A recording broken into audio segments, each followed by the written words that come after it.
Salut, samedi 12 octobre 2024. Bon là, ce qu'on va écouter, c'est les délires de LCI. Vous savez, LCI, quand il rentre dans les chiffres de la guerre Ukraine-Russie, c'est du grand n'importe quoi. Mais depuis 2 ans et demi, hein, c'est du grand n'importe quoi. Donc là, il continue. Mais là où c'est étonnant, c'est qu'il faut aller donc jusqu'à la fin de la vidéo, c'est la réaction du général qui est sur le plateau. D'habitude, ils sont là, oui, bah même 1 million de morts, 2 millions de morts, bon, on y va, quoi. Et là, c'est surprenant, hein. Donc il y a quand même une inflexion. On sent qu'il y a des gens qui commencent à être dans la réalité, enfin des gens qui viennent sur les plateaux télé, là, et que bon, va falloir arrêter la propagande, quoi, parce que ça prend plus, hein. Donc on écoute, vous allez voir, c'est du délire.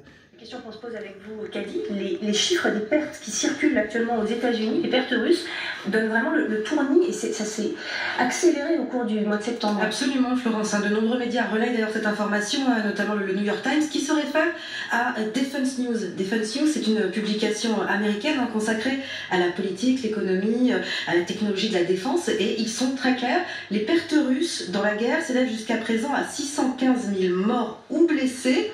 Ça confirme les chiffres publiés par le ministère de la Défense britannique qui fait état de 1271 morts en moyenne et par jour en septembre. Regardez, on dépasse légèrement le taux quotidien le plus élevé de la guerre, c'était en mai dernier. Et regardez, toujours selon cette source, l'Ukraine n'aurait subi qu'un peu plus de la moitié des pertes russes, soit vous le voyez, 57 500 hommes tués, Florence. Moi je pense 600 000 morts en septembre, c'est quand même... Non, depuis le début de la guerre.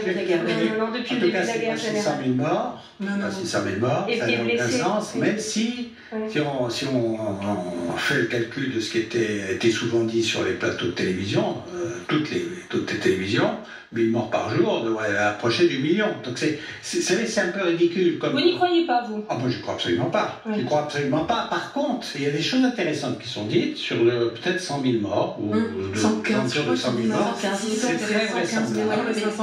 Mais à diviser en 2 ans et demi, ça ramène à 40 000 morts par an. Et divisé par 12, on sait, ça fait 3500 morts. Par mois, ça fait 100 morts, ça fait un peu plus de 100 morts par jour. Je suis dit qu'on n'est pas du tout dans l'équation qui nous est régulièrement présentée. Ça, c'est la première observation. Et là, malheureusement, peut-être pour moi, participer à des combats, j'ai toujours dit qu'il est beaucoup plus facile de compter les morts adverses quand on avance que quand on recule. Alors une fois qu'on a dit ça, je suis étonné que l'on puisse proposer, parce que la propagande c'est une bonne chose, mais il ne faut pas qu'elle soit de sa phase. La propagande institutionnalisée, organisée, parce que ça, ces chiffres viennent des gouvernements américains, britanniques. C'est 1271, c'est ça? En moyenne en septembre. En moyenne en septembre, ça n'a aucun sens. Ce qui pourrait l'expliquer, c'est... Voilà. Bon, bah s'il fait le boulot, on n'a plus besoin de le faire. Salut les amis.